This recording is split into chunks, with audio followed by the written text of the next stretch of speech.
Il Veneto è stato il primo consiglio regionale ad approvare questa proposta di referendum.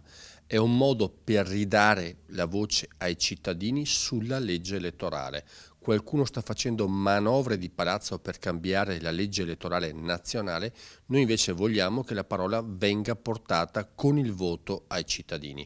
Quindi il prossimo lunedì, se arrivano appunto anche gli altri consigli regionali, depositeremo questa richiesta di referendum per far sì che ci sia un'elezione di tipo maggioritario dove viene indicato chiaramente nel collegio il nome di un candidato che deve essere per forza autorevole, altrimenti non viene votato dai cittadini, ed essere appunto chiaramente vincolato a un territorio, a un mandato, ed essere certi che l'elezione dia un risultato immediatamente alla chiusura delle urne. È un modo per riportare ai cittadini la potestà di decidere sulla propria legge elettorale, quindi creare anche un dibattito nel paese, far capire qual è il sentimento della popolazione e soprattutto far chiarezza nel giorno delle elezioni su chi andiamo a votare. La visione limitata e minimalista di qualche collega non rispecchia la realtà del paese, quindi assolutamente non c'è nessuna legge bulgara.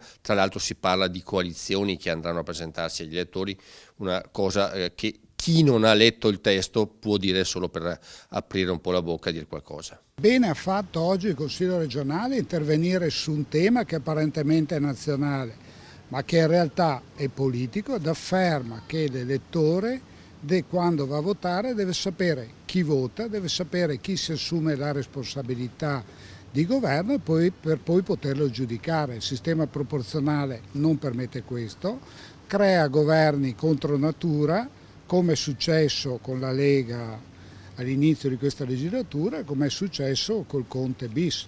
Importante l'approvazione inoltre dell'ordine del giorno che ribadisce la necessità che il Presidente della Repubblica venga eletto direttamente dal popolo e non da una maggioranza parlamentare di parte. Abbiamo votato a favore della proposta di legge referendaria presentata dalla Lega, ne abbiamo capito le esigenze politiche e anche se non tutti i contenuti di questa proposta hanno creato grandi entusiasmi nei nostri confronti, abbiamo comunque votato per lealtà dando il via libera a questa iniziativa. Noi chiediamo una legge prevalentemente maggioritaria con un premio di maggioranza alla coalizione che riesce ad acquisire il maggior numero di consensi da parte degli elettori per dare stabilità politica e governabilità al nostro Paese.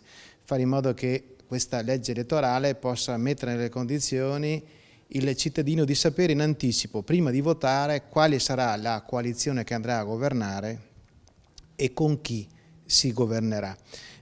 Noi abbiamo presentato un ordine del giorno, l'ho fatto io come capogruppo di Fratelli d'Italia e coordinatore regionale del partito di Giorgia Meloni per il Veneto. Ho presentato in Consiglio regionale un ordine del giorno che ribadisce questi concetti, oltre alla richiesta di veder eletto il Presidente della Repubblica direttamente dai cittadini e non dalle logiche di palazzo, oltre alla auspicata necessità di veder abolire i senatori a vita, una cosa assolutamente anacronistica. Segna nei fatti l'avvio di una lunghissima campagna elettorale in cui la Lega piega il Consiglio regionale alle esigenze di un partito politico. Di fatto è anche una rottura all'interno del centrodestra, perché Forza Italia e le altre forze non sono certamente schierate assieme alla Lega.